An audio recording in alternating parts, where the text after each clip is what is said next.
Si vous étiez là dimanche dernier ou si vous avez peut-être vu la prédication sur Internet, j'avais proposé une métaphore cinématographique pour parler de l'Église. Eh bien, je vais rester un petit peu dans le domaine du cinéma pour ce dimanche et les 2 dimanches suivants, c'est-à-dire jusqu'à mes vacances, un peu plus tard, et vous proposer ce que j'aime bien proposer l'été, une mini-série. Une mini-série de l'été, une mini-série de prédication, une trilogie de prédication. 3 prédications qui se calqueront sur 3 épisodes d'une trilogie culte du cinéma. Alors, je pense que vous allez deviner, en tout cas, plusieurs d'entre vous vont deviner la trilogie dont je parle, si je vous dis « Il y a bien longtemps, dans une galaxie lointaine, très lointaine ». Vous avez reconnu ? J'espère. Quelques-uns ont reconnu quand même Star Wars, n'est-ce pas ?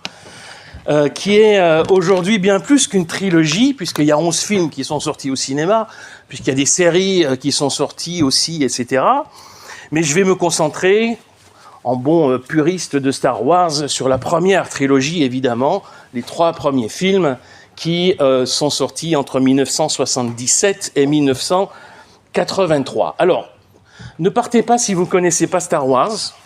Je vais vous faire un petit débriefing quand même, vous dire de quoi il s'agit. Puis vous arriverez à suivre, parce que le but, c'est quand même d'arriver à une leçon spirituelle pour nous aujourd'hui, et ça reste une prédication. Hein. Mais pour ceux qui ne connaîtraient pas Star Wars ou qui auraient besoin peut-être d'un petit rappel, qui ne sont pas des fans de la première heure de la saga, Star Wars, c'est une grande saga de science-fiction. Alors, plus précisément, ce qu'on appelle un sous-genre de la space fantasy. Qu'est-ce que c'est que la space fantasy ? Vous savez, la science-fiction offre en général, la science-fiction classique, un cadre plutôt scientifique, plus ou moins réaliste, mais il y a quand même plutôt un cadre scientifique dans la science-fiction.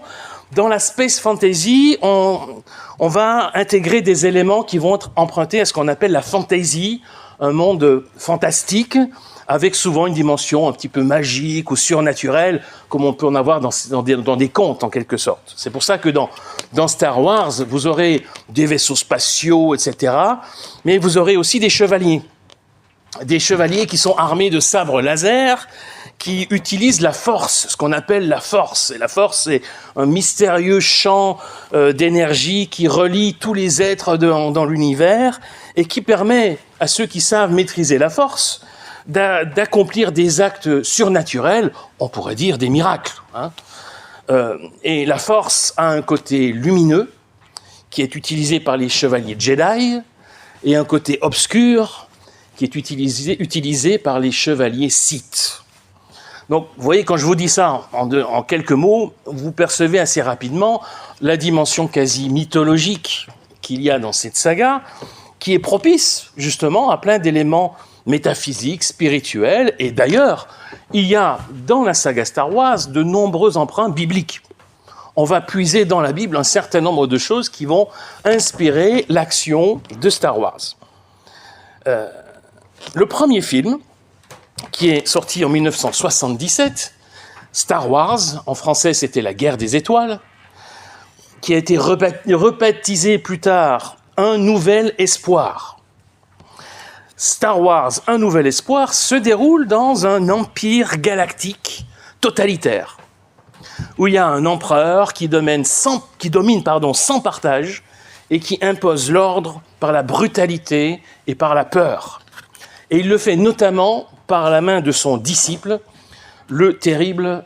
Ah oui, j'ai oublié de dire ça, c'est le terrible Dark Vador, évidemment.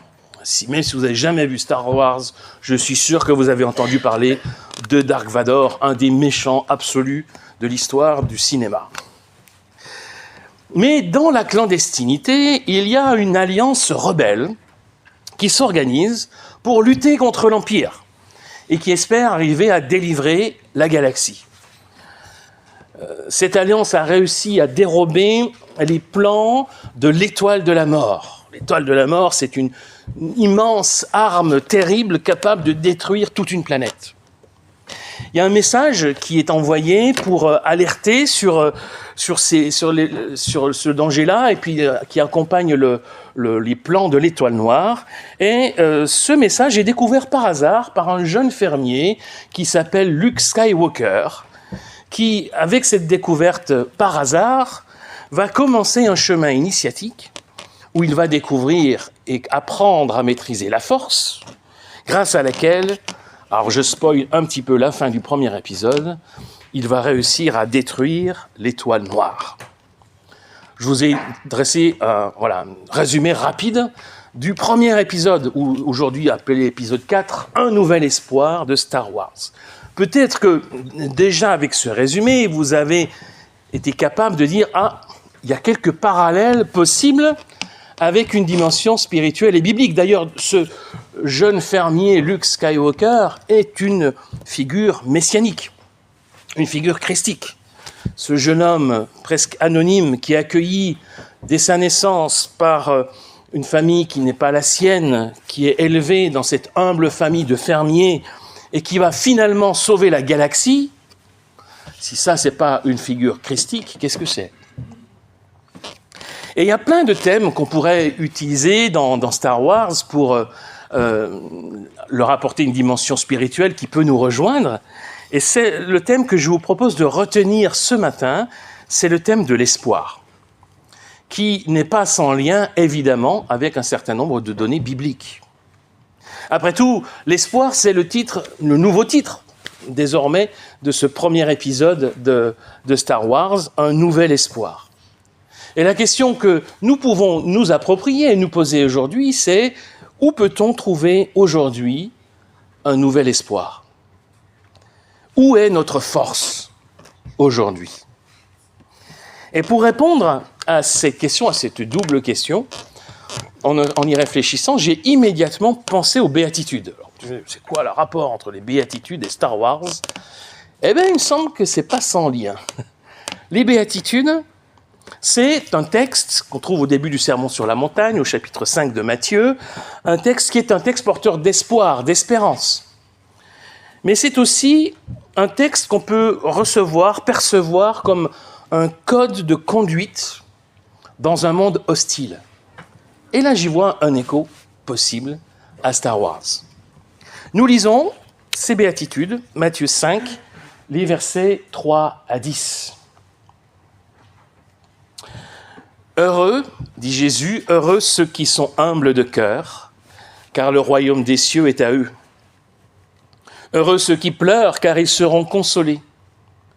Heureux ceux qui sont doux, car ils recevront la terre en héritage. Heureux ceux qui ont faim et soif d'un monde juste, car ils seront comblés. Heureux ceux qui sont pleins de bonté pour les autres, car on sera plein de bonté pour eux.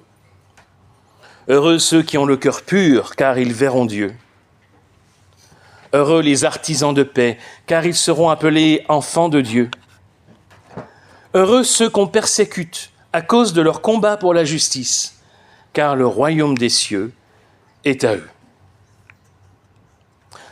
Alors évidemment, les béatitudes, c'est un des textes les plus connus, sans doute, du Nouveau Testament. On pourrait passer des heures à méditer les béatitudes, à y revenir sans cesse, sans jamais en faire le tour. C'est un texte d'une richesse et d'une profondeur incroyable. Simplement, ce matin, j'aimerais souligner dans ce texte en quoi on peut le percevoir, comme je l'ai proposé, comme un code de conduite dans un monde hostile. Vous aurez remarqué que dans ces béatitudes, il y est question de pleurs, de soif de justice. Donc si on a soif de justice, c'est que la justice n'est pas là. Sinon, on n'en aurait pas soif. Et même, à la fin, de persécution. Donc c'est un texte dans un contexte, dans un monde hostile. Et d'ailleurs, les versets qui suivent immédiatement les béatitudes, qu'on n'a pas lus, qui les prolongent, insistent sur l'hostilité qui est annoncée, qui est promise aux disciples de Jésus, parlant d'insultes, de médisance et de persécution. Donc ce texte des béatitudes résonne de façon particulière dans un contexte, dans un monde hostile. Alors pour utiliser comme je vais le faire un peu ce matin, le langage de Star Wars, on pourrait voir dans les béatitudes un code de conduite qui indique une façon de lutter du côté lumineux de la force pour être en quelque sorte les chevaliers Jedi du royaume de Dieu. Est-ce que vous voulez être les chevaliers Jedi du royaume de Dieu?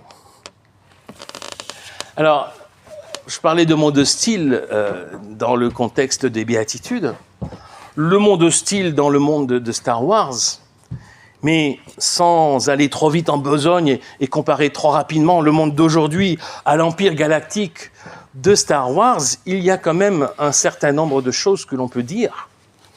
Et George Lucas, quand il a créé le monde de Star Wars, évidemment, voulait parler de réalité de notre histoire, de notre monde d'aujourd'hui. On ne peut pas nier qu'aujourd'hui, on vit dans un temps troublé au niveau planétaire. Un moment, des années qui durent depuis quelque temps déjà, où nous sommes dans un moment particulièrement anxiogène. On est dans un monde, il suffit d'ouvrir Internet ou d'ouvrir la télévision et d'avoir les informations et les nouvelles qui nous parviennent. Un monde où les autoritarismes, les totalitarismes se manifestent, où le règne par la violence et par la peur, par des actes terroristes, par la guerre, sont omniprésents. On est dans un monde où et ça c'est récent, où les enjeux liés à la détention de la bombe atomique, vous savez, cette arme de destruction massive ultime qui fait presque un écho à l'étoile de la mort, cette bombe atomique-là, cette détention de la bombe atomique redevient dans l'actualité. Un monde où l'humanité finalement est capable de détruire toute la planète, d'une manière ou d'une autre. C'est le monde dans lequel nous vivons aujourd'hui. Et on va dire que ce n'est pas très rassurant. Et face à tout ça, on peut se dire, mais qu'est-ce qu'il faut faire? Qu'est-ce qu'on peut faire, nous? Est-ce qu'on va se décourager? Est-ce qu'on va se taire? Est-ce qu'on va faire preuve de déni et dire non, tout va bien? Est-ce qu'on va démissionner? Voilà, on ne peut rien faire. Eh bien, quand on lit les béatitudes, on est appelé à ne pas nous résigner. Ne pas se résigner. Et si nous considérions notre rôle de croyant, notre rôle de chrétien, aujourd'hui, en particulier dans ce monde aujourd'hui si troublé et anxiogène, si nous étions, en tant que chrétiens, comme une alliance rebelle pour le royaume de Dieu, contre les forces de haine, de division, de destruction qui s'expriment aujourd'hui dans notre monde. Il n'y a pas besoin d'aller à l'autre bout de la terre pour voir ces forces destructrices agir de différentes façons. Si nous écoutons, si nous entendons l'appel des béatitudes, nous devrions ne pas nous résigner et être ces défenseurs de ces valeurs évoquées par ce texte. Si nous sommes animés d'une espérance, et il y a une espérance dans les béatitudes, alors nous ne pouvons pas nous résigner.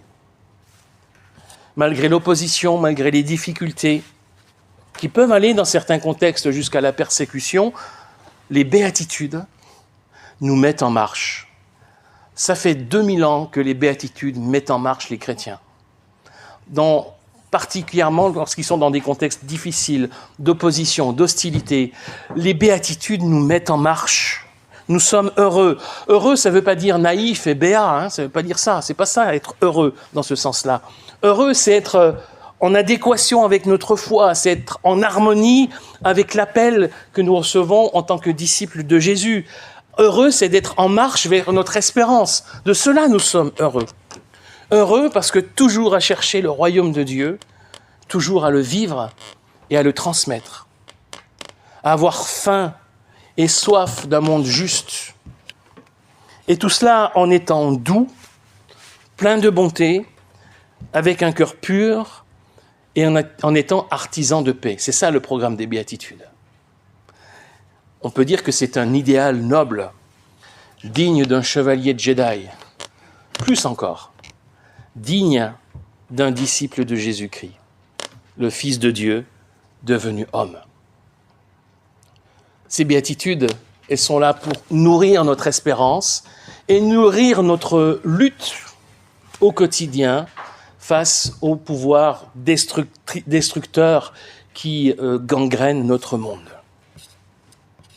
Le royaume de Dieu, voilà où se trouve pour nous, et pour le monde, nous le croyons, un nouvel espoir. C'était la question que je posais au début. Où se trouve un nouvel espoir? Je le crois, il se trouve dans le royaume de Dieu. L'espérance du royaume de Dieu, d'ailleurs, c'est ce qui encadre les béatitudes. Si vous regardez la première et la dernière béatitude, on y associe la même promesse. Première béatitude, « Heureux ceux qui sont humbles de cœur, car le royaume des cieux est à eux. » Dernière béatitude, « Heureux ceux qu'on persécute à cause de leur combat et pour la justice, car le royaume des cieux est à eux. » Vous aurez remarqué que contrairement aux autres promesses, parce qu'il y a une promesse associée à chacune des béatitudes, celle-ci cette double promesse, elle est non pas au futur, comme les autres promesses, elle est au présent. C'est pas le royaume des cieux sera pour eux, ou le regarder en réserve pour plus tard. C'est non, le royaume des cieux est à eux. Le royaume des cieux est à nous aujourd'hui. Parce que le royaume des cieux, le royaume de Dieu, ce n'est pas seulement une réalité à venir, c'est déjà la présence de Dieu ici et maintenant. C'est ça le royaume de Dieu. C'est la présence de Dieu ici et maintenant. Un espoir aussi qui nous porte aujourd'hui, qui nous rejoint aujourd'hui, parce que bien sûr que ce royaume doit encore grandir, s'épanouir, pleinement s'accomplir à l'horizon de notre espérance, mais c'est une réalité d'aujourd'hui.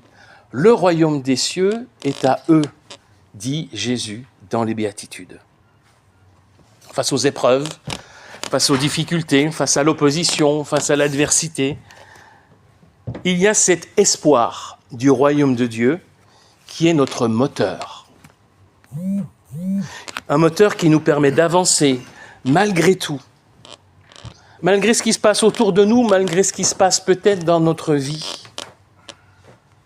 Ce royaume, il faut le chercher dans notre quotidien. Comment voir la présence de Dieu ici et maintenant? Comment est-ce qu'elle se manifeste dans ma vie? Comment elle se manifeste autour de moi? Comment elle se manifeste dans notre monde aujourd'hui? Ça, c'est une de nos responsabilités de croyants, je crois, par la foi, de discerner les traces du royaume de Dieu aujourd'hui et autour de nous. Chercher par la foi des signes de ce royaume qui est déjà présent. En chercher des traces dans notre quotidien, y chercher des témoignages de la présence de Dieu. Oui, là, Dieu est là. Dieu se manifeste. Dieu agit. Dieu parle. Alors, c'est pas toujours tonitruant, c'est pas toujours évident, c'est parfois subtil, discret, mais c'est bien réel. Dans quelle parole entendue, dans quelle rencontre sur mon chemin, dans quelles circonstances de ma vie est-ce que je vais pouvoir discerner une trace de ce royaume, de cette présence de Dieu ici et maintenant? Ne nous lassons pas de faire cet exercice. C'est une façon de aussi honorer l'action et l'œuvre de Dieu en nous et autour de nous. C'est vrai que si on n'y prête pas attention, si on avance tête baissée, on peut facilement passer à côté de ces petits signes-là. Mais ils sont là. Et nous pouvons les voir avec les yeux de la foi. Que le Seigneur nous aide à exercer ces yeux-là. Exercer les yeux de la foi pour discerner sa présence ici et maintenant. Alors si on revient aux béatitudes, on peut se demander qu'est-ce qui relie toutes ces béatitudes entre elles? Où est l'unité de ces béatitudes qui vont peut-être, quand on les lit comme ça, on a l'impression d'aller dans plein de sens différents. Qu'est-ce qui est la force de cohésion de ces béatitudes? Eh bien, en fait, je crois que l'on peut dire que ce qui relie les béatitudes, c'est quelqu'un, c'est Jésus. Il est le modèle des béatitudes. C'est lui qui, d'une certaine façon, a inspiré ces béatitudes. c'est lui qui en est toute la force. La force, notre force, elle est du côté du Seigneur Jésus-Christ. En fait, on peut lire les béatitudes de telle façon d'y discerner, dans chacune de ces béatitudes, un trait de la personne de Jésus. Si vous prenez ces différentes béatitudes, regardez, que nous dit-on ? On parle de douceur, on parle d'humilité, et on dit de Jésus qu'il est doux et humble de cœur. Jésus a pleuré. Il a pleuré devant la tombe de Lazare et devant Jérusalem. Jésus n'a jamais cessé de se révolter contre l'injustice des puissants. Il avait soif de justice. Jésus s'est toujours montré bon et généreux pour les autres, en particulier les petits et ceux qu'on rejetait. Les intentions, les motivations de Jésus étaient toujours pures. Il avait un cœur pur.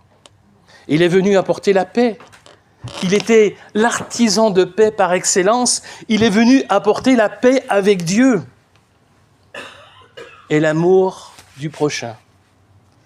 Et évidemment, Jésus lui-même a été persécuté, on le sait, jusqu'à la mort sur la croix. C'est pourquoi s'efforcer de vivre les béatitudes, c'est s'efforcer de vivre à la suite de Jésus. Nous ne sommes que des disciples qui apprennent, des padawans, comme on dit dans le monde de Star Wars, des apprentis Jedi. Nous sommes des apprentis tout au long de notre vie chrétienne, en réalité. C'est ce qu'est un disciple. Un disciple, il apprend, il essaie de progresser. Et il prend exemple sur le Maître. Jésus, qui est le modèle de ces béatitudes, est notre modèle, qui nous invite à apprendre à sa suite, à progresser sur ce chemin qui nous est donné, qui nous donne une orientation à travers ces béatitudes. Où est donc notre force ? Notre force, c'est celle de la communion avec Jésus-Christ, modèle ultime de ces béatitudes. Dans la prière, dans l'écoute de sa parole, dans le temps que nous pouvons passer avec lui, dans ces temps de spiritualité, de proximité avec Jésus, c'est dans cette communion que se trouve notre force. Notre force, c'est celle de sa présence en nous par son esprit. Vous savez, Jésus a promis à ses disciples avant de les quitter qu'il serait avec eux tous les jours jusqu'à la fin du monde. Et en parallèle, il leur a promis d'envoyer le Saint-Esprit qui était promis par le Père. Et il est dit ici, acte 1, verset 8, vous connaissez pour beaucoup ce texte, « Vous recevrez une force quand l'Esprit Saint descendra sur vous. Vous serez alors mes témoins à Jérusalem, dans toute la Judée et la Samarie, et jusqu'au bout du monde. » Alors mes amis, que la force soit avec nous. La force de l'Esprit Saint, bien sûr. Star Wars, un nouvel espoir, je l'ai dit en spoilant un petit peu, se termine avec une victoire de l'Alliance rebelle. Mais le combat n'était pas terminé. Il y aura un deuxième film qui va suivre, qui fera l'objet de la prédication de dimanche prochain. Mais, même si le combat n'était pas terminé, un nouvel espoir est né. Pour nous aussi, le combat que nous sommes appelés à vivre, ce combat fondé, inspiré par l'Évangile, la bonne nouvelle de Jésus-Christ pour toutes et tous, ce combat, mes amis, il n'est pas terminé. Nous le savons. Mais avec la venue de Jésus, un nouvel espoir est né dans le monde. Avec sa présence auprès de nous et en nous par son esprit, un nouvel espoir peut aussi nous animer aujourd'hui. Alors heureux sommes-nous d'avoir cet espoir en nous. Heureux sommes-nous de cette espérance du royaume de Dieu qui vient et que nous pouvons expérimenter dès aujourd'hui dans la foi, la confiance placée en Dieu. Amen.